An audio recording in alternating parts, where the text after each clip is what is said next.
देश और जनहित के मुद्दों पर अपनी पूरी बात नहीं रख सकती। खास तौर से जिस समाज से मैं ताल्लुक रखती हूँ, अपने वीकर सेक्शन के हितों की मैं अपनी बात नहीं रख सकती, दलितों के, आदिवासियों के हितों की बात नहीं रख सकती, तो मुझे इस हाउस में अब रहने का कोई अधिकार नहीं है। बोलने नहीं दोगे तो मुझे इस सदन में रहने का कोई अधिकार नहीं है। फिर मैं बाबा साहब डॉक्टर अम्बेडकर की अनुयायी, उनकी भक्त हूँ। मैं बाबा साहब डॉक्टर अम्बेडकर ने अपनी पूरी जिंदगी इस देश में, इस देश के हित में, जो वीकर सेक्शन के लोग हैं, माइनॉरिटीज के लोग हैं, बैकवर्ड क्लास के लोग हैं, उनके हित में उन्होंने ये पूरी जिंदगी समर्पित की थी। यदि मैं अपने समाज की बात नहीं रख सकती हूँ तो मुझे लानत है इस राज्यसभा में रहने का। बोलने नहीं दोगे तो मुझे इस सदन में रहने का कोई अधिकार नहीं है। फिर जिस समाज से मैं ताल्लुक रखती हूँ, यदि मैं अपने समाज के हितों की बात, उनके हितों का प्रोटेक्ट नहीं कर सकती, उनके जुल्म You can ask for a discussion. What more you want? House में रहने का अधिकार नहीं है। ना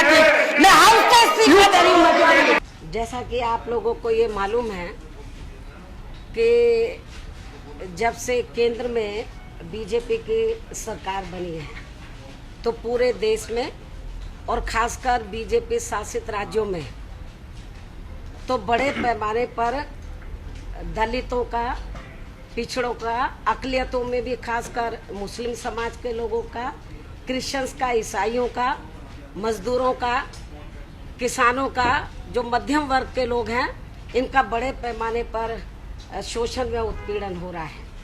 और इस बात के अनेकों उदाहरण आप लोगों के सामने हैं। सबसे पहले इस सरकार के चलते हुए हैदराबाद में दलित रोहित बेमुला कांड हुआ।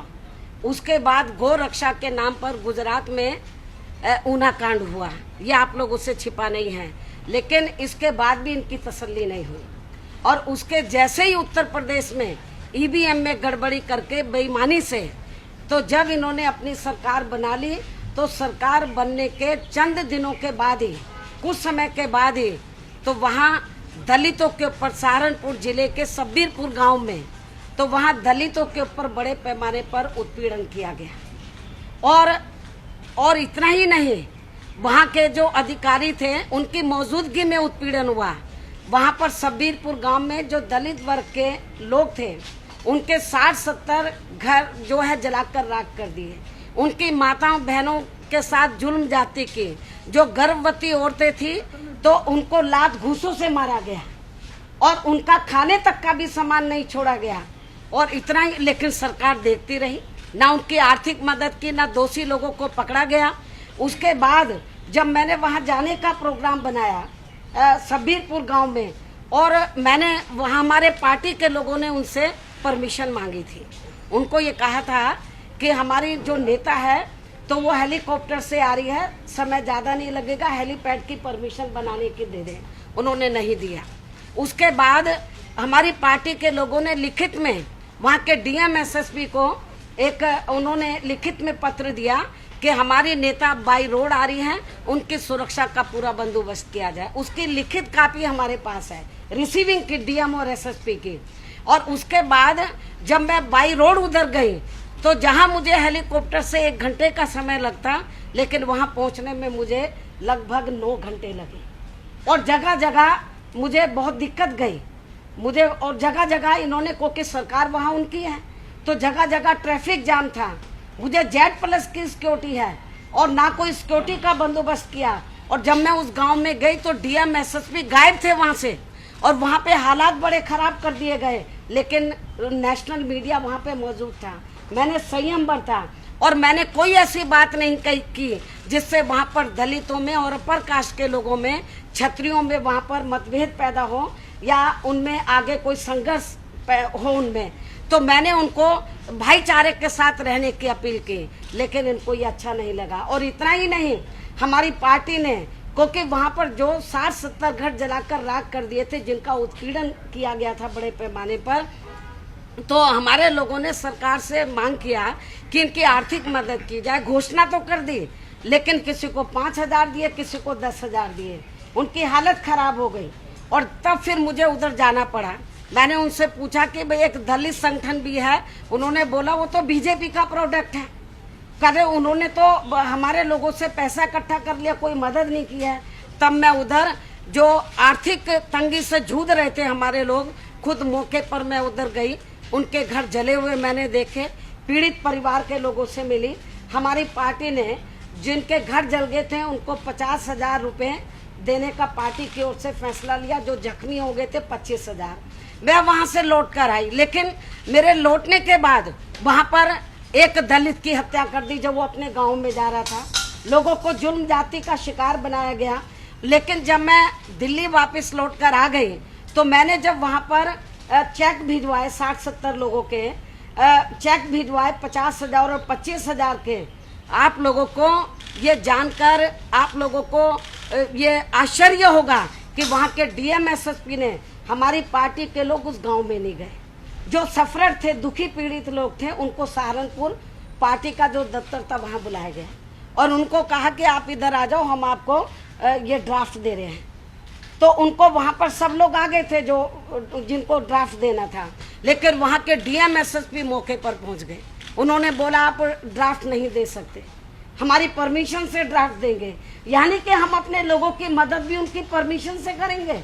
वहाँ के डीएम एसएसपी ने 15-16 दिन तक ड्राफ्ट नहीं देने दिए। उसके बाद फिर हमारे लोग उनके रोज चक्कर काटते रहे, फिर सहारनपुर में बड़ी मुश्किल से जाकर हम उनको ड्राफ्ट दे पाए। इतना बुरा हाल है। और इतना ही नहीं, तो इन्होंने पूरे उत्तर प्रदेश के अंदर, हालांकि तो वहाँ पे तो जंगल राज है, महागुंडा राज है इस समय, वहाँ पर महाजंगल राज है। दलित ही नहीं, अभी कुछ दिन पहले 5 ब्राह्मण समाज के लोगों के हाथ पैर काट के उधर फेंक दिया, उनको मौत के घाट उतार दिया। लेकिन अन्याय अत्याचार समाज का कोई वर्ग वहाँ सुरक्षित नहीं है, लेकिन दलितों के साथ तो बड़े पैमाने पर उत्पीड़न हो रहा है।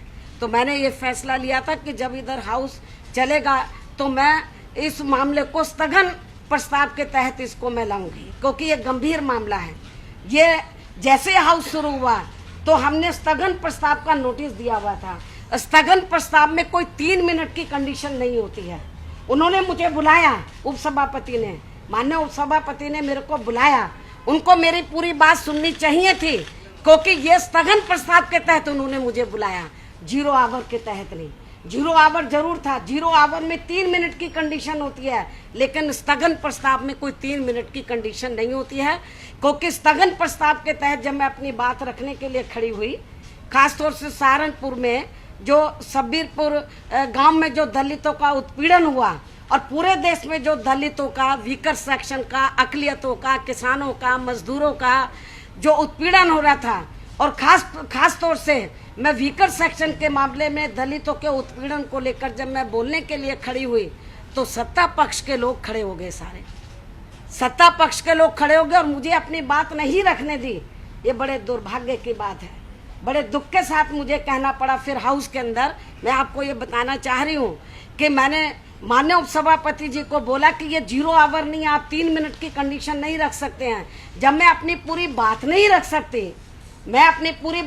सकती, मैं जिस समाज से ताल्लुक रखती हूँ, मेरे समाज ने मुझे इस लायक बनाया कि मैं राज्यसभा में पहुंचूं। मैं कोई पहली बार राज्यसभा में नहीं आई हूँ, मुझे कोई राज्यसभा में आने का शौक नहीं है। मैं जो दबे कुचले लोग हैं उनके हितों के लिए मैं हाउस में आई हूँ।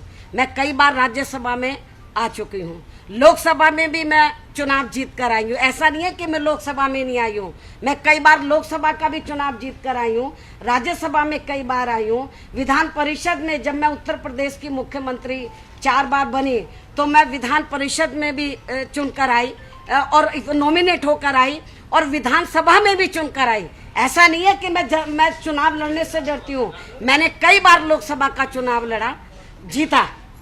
मैंने विधानसभा का भी चुनाव लड़ा, जीता उत्तर प्रदेश से। और लेकिन जब चुनाव नहीं थे तो मैं राज्यसभा में कई बार आई। तो कहने का तात्पर्य ये कि जब मैं किस लिए मैं इधर हाउस में आती हूँ, पार्लियामेंट किस लिए है? पार्लियामेंट इसलिए है देश और जनहित के लिए, जो दबे कुचले लोग हैं उनके मामलों को उठाने के लिए। और मुझे आज याद आ रहा है कि जब बाबा साहब डॉक्टर भीमराव अंबेडकर जिंदा थे और अंग्रेजों के जाने के बाद जब यहाँ पहली सरकार बनी, और पहली सरकार में जब वो कानून मंत्री बने, लॉ मिनिस्टर बने, और उस समय सरकार की से बातचीत करके हिंदू कोड बिल तैयार किया गया था। और जब वो बिल हाउस में रखने की बात आई तो उनको नहीं रखने दिया। बाबा साहब डॉक्टर अम्बेडकर, वो हिंदू कोड बिल कुछ नहीं था, वो जो महिलाएं थी, औरतें थी पूरे देश में, उनके अधिकारों के लिए था, जो बाद में टुकड़ों टुकड़ों के रूप में ये पास हुआ है इसी हाउस के अंदर, इसी सदन में, ये राज्यसभा में, लोकसभा में, संसद में पास हुआ है टुकड़ों टुकड़ों में। लेकिन बाबा साहब को हिंदू कोड बिल उनको नहीं रखने दिया और उनको अपनी बात नहीं रखने दी, और नतीजा क्या हुआ कि उनको फिर इस्तीफा देना पड़ा कानून मंत्री के पद से। और इतना ही नहीं, इस्तीफा देने के बाद उन्होंने उस समय स्पीकर से कहा था कि मुझे अपनी बात रखने दो, मैं इस्तीफा क्यों दे रहा हूँ। उनको अपनी बात तक नहीं रखने दी और उनको फिर बाहर मीडिया में आकर इस्तीफा देने का कारण उनको बताना पड़ा। मैं बाबा साहब डॉक्टर अम्बेडकर की अनुयायी हूँ, उनकी भक्त हूँ मैं। बाबा साहब डॉक्टर अम्बेडकर ने अपनी पूरी जिंदगी इस देश में, इस देश के हित में, जो वीकर सेक्शन के लोग हैं, माइनॉरिटीज के लोग हैं, बैकवर्ड क्लास के लोग हैं, उनके हित में उन्होंने ये पूरी जिंदगी समर्पित की थी। और मैं उनके अनुयायी होने के नाते, और हमेशा उन्होंने अपनी बात इंडिया के अंदर भी और इंडिया के बाहर भी उन्होंने रखी। जब भी बाहर उनको जाने का मौका मिला वहां भी उन्होंने रखी, हाउस के अंदर भी रखी, लेकिन वो स्वाभिमानी थे। जब उनको लगा कि उनकी बात नहीं सुनी जा रही है, उन्होंने सोचा मुझे कानून मंत्री के पद पर रहने का कोई नैतिक अधिकार नहीं है। इसलिए मैं आपको ये बताना चाहती हूँ, आज जब मैं अपने जो वीकर सेक्शन के लोग हैं, जब मैं दबे कुचले लोगों की बात रख रही थी तो मेरी बात को सुना नहीं गया, और सत्ता पक्ष के लोग सारे के सारे, जिसमें मंत्री भी शामिल थे, सारे के सारे लोग तो वो खड़े हो गए और मुझे बोलने नहीं दिया गया। तो लानत है, मुझे फिर क्या फायदा इस राज्यसभा में इधर आने का, यदि मैं स्थगन प्रस्ताव के तहत, जिसमें कोई 3 मिनट की लिमिट नहीं होती है, मैं चाहूं तो आधे घंटे भी बोल सकती हूँ, चाहूं तो 1 घंटे भी बोल सकती हूँ, लेकिन मुझे मेरे को बात रखने का मौका नहीं दिया गया।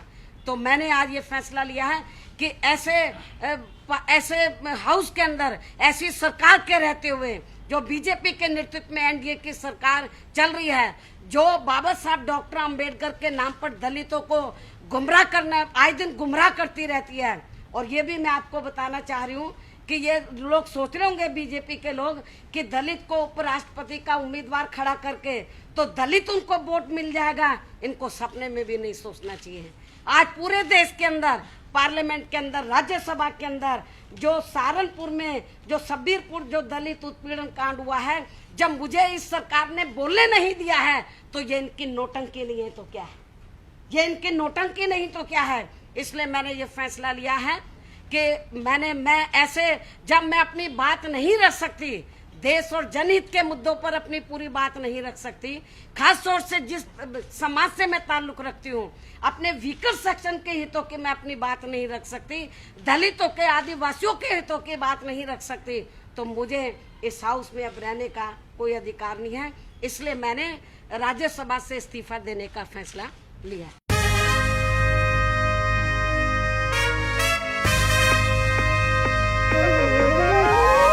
कर लिया इरादा बहना ने अब जन आंदोलन लाना है, बिगुल क्रांति का बजा दिया अब तानाशाही मिटाना है।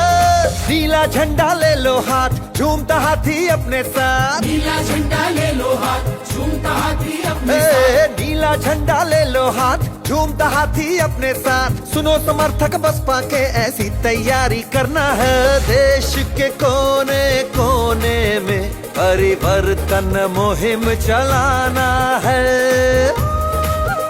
आया बहना का है साथ, मिटा दो तानाशाही राज, आया बहना का है साथ, मिटा दो तानाशाही राज। बहना ने अब ये ठाना है, अब तानाशाही मिटाना है, बहना का साथ निभाना है, अब तानाशाही मिटाना है।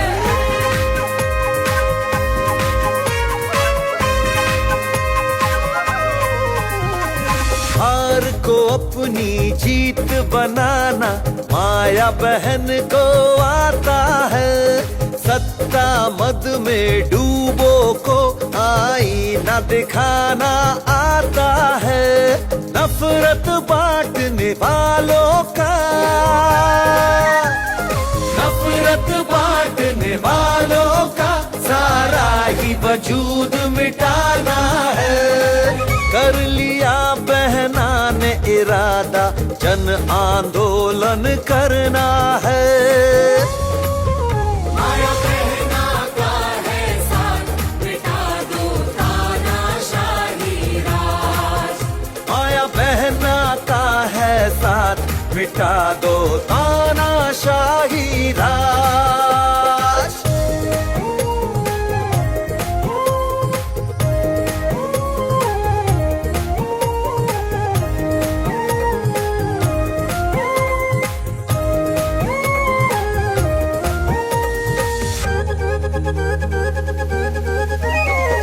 समझ गई है देश की जनता कैसे इनके इरादे हैं, झूठे ही निकले हैं इनके अब तक सारे वादे हैं। झूठे आश्वासन वालों को,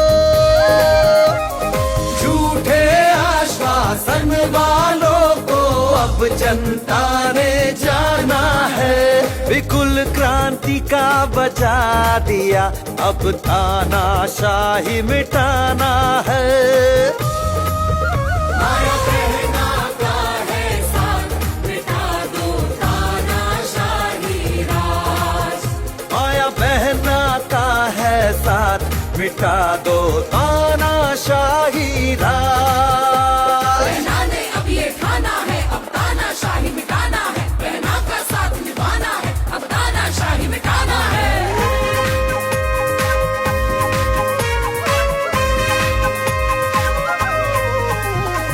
दलितों, पिछड़ों और गरीबों की ये विरोधी है सरकार। जाति धर्म में बांट लड़ाना यही किया देखो हर बार। बहुत हो गया खैर नहीं अब, बहुत हो गया खैर नहीं अब, सत्ता से इन्हें हटाना है। कर लिया बहना ने इरादा जन आंदोलन करना है। माया बहना का है साथ, मिटा दो तानाशाही राज। माया बहना का है साथ, मिटा दो तानाशाही राज।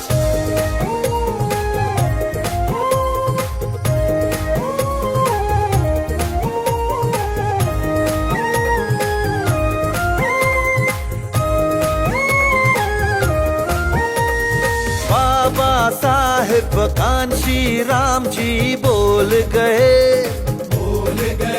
तुम हक के लिए लड़ते रहना।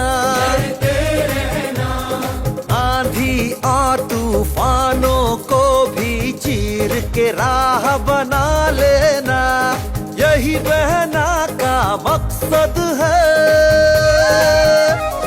यही बहना का मकसद है, ना डरना कभी न रुकना है। विकुल क्रांति का बजा दिया अब तानाशाही मिटाना है। माया बहना का है साथ, मिटा दो तानाशाही राज। माया बहना का है साथ, मिटा दो ताना